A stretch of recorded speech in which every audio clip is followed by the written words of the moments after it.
अच्छा, और एक अभी चुनावी मुद्दों पे बहुत बात हो चुकी है। अब बात करते हैं, अगर आप जैसे कि आपको वो मिल गया जो आप चाहते हैं, उस पद पे आप चले गए, तो आप भ्रष्टाचार को कैसे कम करेंगे? अभी मैं आपको एक एग्जांपल देती हूँ कि अभी जो आपकी योजना, आपकी सरकार, आपके द्वारा जो अभी लगाया गया है काम हर जगह, उसमें मजदूरों का या फिर गरीबों का बहुत ज्यादा समस्या आ रहा है कि उन लोगों का जो आवास के लिए जो था योजना, उनको उस चीज का लाभ नहीं मिल पा रहा है। और इसके पीछे कारण क्या है? क्योंकि जो भ्रष्ट अधिकारी होते हैं वो उनसे पैसा मांगते हैं और वो पैसा देने में असक्षम होते हैं। तो आप इस तरह भ्रष्टाचार को कैसे कंट्रोल करेंगे? क्योंकि एक तो ऑलरेडी चेन बना हुआ है, आप अगर चले भी गए उस पद पे तो वो चेन फिर भी वैसे ही रहेगा, तो आप कैसे कंट्रोल करेंगे? देखिए, सबसे पहली बात, सही बात है, मैं अध्ययन कर रहा था, खासकर चूंकि कंपनी का मुद्दा बार बार आता है तो वहाँ पे मैं अध्ययन कर रहा था। कहीं ना कहीं उसके लिए पॉलिटिकल लीडर्स उत्तरदायित्व है और उनके साथ साथ जो कॉर्पोरेट जगत है। तो अगर मेरा मानना है, चूंकि अब बीडीओ सीओ की बात करते हैं, तो आपको शासन और प्रशासन को जोड़ना होगा। अगर शासन में बैठे लोग ठीक से काम करेंगे तो मुझे लगता है प्रशासन में बैठे लोग भी उनसे प्रेरित होंगे, और शासन में बैठे लोग अगर प्रशासन में बैठे लोगों को हमेशा क्लास देंगे और हमेशा एक अच्छा मैसेज देंगे, उनसे बैठाकर बातचीत होंगी, तो मुझे लगता है शासन में बैठे लोगों से ज़्यादा एक्सपीरियंस, ज़्यादा अनुभव प्रशासन में बैठे लोगों के साथ होता है। लेकिन चूंकि वो भी देख रहे हैं कि ये जब लूट रहा है तो हम काहे पीछे हटे। तो जब एक ईमानदार व्यक्ति जब नेतृत्व करेगा तो बाकी लोगों में अगर दाग भी है तो वो कहीं ना कहीं चाहेगा कि यार, जब हम भी एक मानव जीवन लिए हैं, हम पे भी कुछ रिस्पॉन्सिबिलिटियां हैं, तो काहे इस तरह का न्याय करें। लेकिन जब नेतृत्व करने वाला ही अगर उसमें गाइडलाइन नहीं होगा, उसमें डिसिप्लिन नहीं होगा, तो फिर बाकी लोग उसको फॉलो नहीं करेंगे। तो इसीलिए हम लोग पहला प्रयास करेंगे कि जो पॉलिटिकल लीडर्स होंगे उनमें एक क्राइटेरिया होगा जो उसे फुलफिल करना होगा। और बाकायदा हमने तो ये भी कहा है कि हम लोग का जो पेमेंट होगा उसको भी हम लोग बाकायदा कोर्ट एफिडेविट के साथ इस बात का स्टेटमेंट देंगे कि ये हमारा जो निजी जो पेमेंट आएगा वो भी जनता के हित के लिए जाएगा। अभी आपके चुनावी कैसे प्रिपरेशन चल रहे हैं? क्योंकि अभी कुछ महीने चुनाव नजदीक आते जा रहे हैं, कुछ महीने अब बचे रह गए हैं और आपका इधर हेल्थ इश्यूज भी हो रहा है, तो आप किस तरह से प्रिपरेशन कर रहे हैं?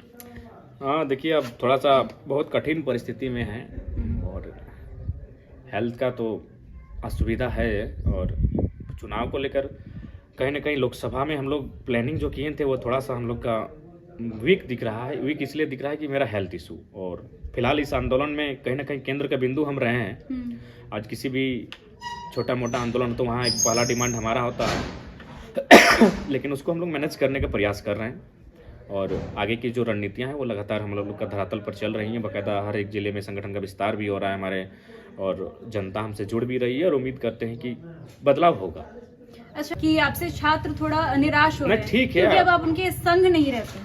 केस हुआ है, हम समझ रहे हैं कि आप उन लोगों के साथ रहते हैं, पर अब आप उस तरह उनके साथ नहीं रहते हैं। मतलब आप पीछे से बैक सपोर्ट भले आप रहते होंगे, पर आप साथ नहीं रहते। और कहीं ना कहीं स्टूडेंट्स यही चाहते हैं कि अब आप उनके साथ रहे जैसे पहले रहते थे, पर स्टूडेंट्स की नजर में अब आप थोड़ा सा निराश उनको करते आ रहे हैं। नहीं, ऐसा नहीं है। एक्चुअली देखिए, उस समय हम लोग स्टूडेंट थे और सिर्फ स्टूडेंट के मुद्दों पे ही आंदोलन किए थे। मैं तो वही कह रहा हूँ ना कि ये हमें उम्मीद नहीं थी भावना जी कि हम आपको इंटरव्यू देंगे, हमें, और सॉरी भाव्या जी, माफी चाहेंगे, हमें ये कभी आभास नहीं था कि हम कभी हजारीबाग से भाव्या जी आएंगे और हमारा इंटरव्यू लेंगे। हम एक साधारण सा छात्र थे। हमने उम्मीद किया था कि धनबाद बोकारो तक ये आंदोलन सीमित रहेगा। मुख्य एक पुतला दहन का कार्यक्रम हुआ, एक मानव श्रृंखला का कार्यक्रम हुआ, भाषा का विषय विवाद समाप्त हो जाएगा और फिर हम लोग अपने अपने काम में चले जाएंगे। लेकिन जैसे जैसे हमारी पहचान बनी, हमारे जो स्टैंड हुए, और हमारे सबसे बात जो हमारी निर्भीक क्षमता जो दिखी पब्लिक के सामने, धीरे धीरे हमारा कंपनी में एंट्री हुआ, धीरे धीरे विस्थापित मुद्दों में एंट्री हुआ। तो उससे क्या था कि छात्र आंदोलन के साथ साथ तमाम मुद्दे जिससे झारखंड आज शोषित थे वो हमारे साथ जुड़ते गए, और जुड़ते गए। बाकायदा उन पर भी मैंने अच्छा काम किया, अच्छा काम नहीं किया, रिजल्ट भी मैंने दिया। आज लगभग 30 की संख्या में मैंने मजदूरों को मुआवजा दिलाने का काम किया, जो एक विधायक सांसद अपने जीवन काल में नहीं कर पाता है। तो ये चीजें कहाँ से हुई? ना हिम्मत के कारण हुई, और हिम्मत कहाँ से मिली? ना पब्लिक साथ में आई। पब्लिक साथ में क्यों आई? ना हमारी विचारधारा स्पष्ट थी, हमारी विचारधारा में कोई दाग नहीं था, इसलिए पब्लिक हमारे साथ आई। लगभग मैंने 500-600 की संख्या में बहुत सारे लोगों को नियोजन में लगाने का काम हमारे संगठन के माध्यम से हुआ।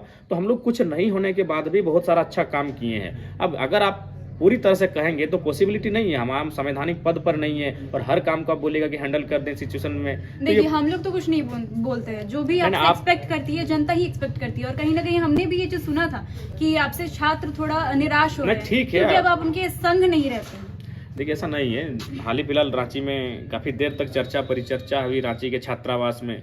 हम जब भी रांची जाते हैं तो एक बार हॉस्टल जरूर जाते हैं, वहाँ के छात्रों से वार्तालाप करते हैं। हाँ, ये और है कि समय अब सबको देना पड़ता है।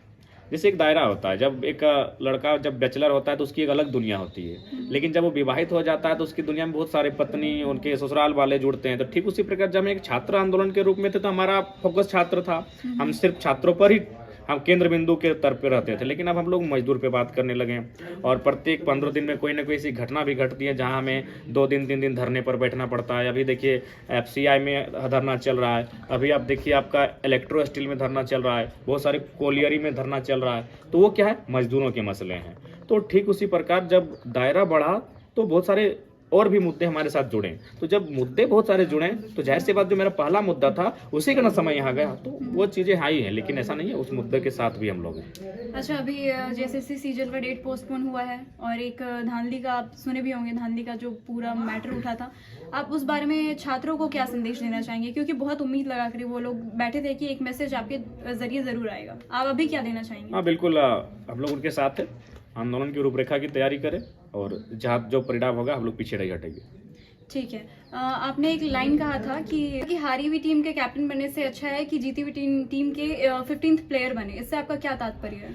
इससे तात्पर्य है कि हमारे बहुत सारे जो संगठन के युवा, उनको मैं संदेश देना चाहता हूं, जो अपने आप को एक प्रत्याशी के रूप में देखना चाहते हैं। एक ही विधानसभा में 4 लोग अपने आप को प्रत्याशी मानते हैं और वे लोग अगर ये सोचते हैं कि नहीं, अगर हम लोग के संगठन के माध्यम से उनको चुनाव नहीं लड़ाया जाएगा तो चुनाव लड़ जाएंगे, तो इससे क्या होगा, हार जाएंगे। तो वही संदेश मैंने उनको दिया कि हारी हुई टीम का कैप्टन बनने से अच्छा है, कैप्टन का मतलब आप प्रत्याशी हैं, भले आप हार गए लेकिन आप हैं प्रत्याशी, तो हारी हुई टीम का कैप्टन बनने से अच्छा है कि विजेता टीम का 15वां सदस्य बनिए। भले आप वर्ल्ड कप को फाइनल मत खेलिए, लेकिन ट्रॉफी को चूमने का, ट्रॉफी को छूने का आपका अधिकार रहेगा और जीवन भर आप इतिहास के पन्नों में दर्ज हो जाए। आज देखिए क्या हुआ भारत के साथ, आज रोहित शर्मा कितना अच्छा खेले, बिल्कुल नो डाउट, लेकिन था कौन, हारी हुई टीम का कैप्टन। तो इसीलिए हम चाहेंगे हारी हुई टीम का कैप्टन बनने से अच्छा है आप मार्क स्टोनिस बन के बेंच में रहिए और ऑस्ट्रेलिया टीम के साइड में रहिए, विजेता टीम का कप्तान बनिए। वही मैं संदेश अपने उन युवाओं को देना चाहता हूं जो मतलब अपने आप को एज ए प्रत्याशी के रूप में 4-5 को एक ही विधानसभा में प्रोजेक्ट करते हैं। देखिए हार जाइएगा तो फिर यही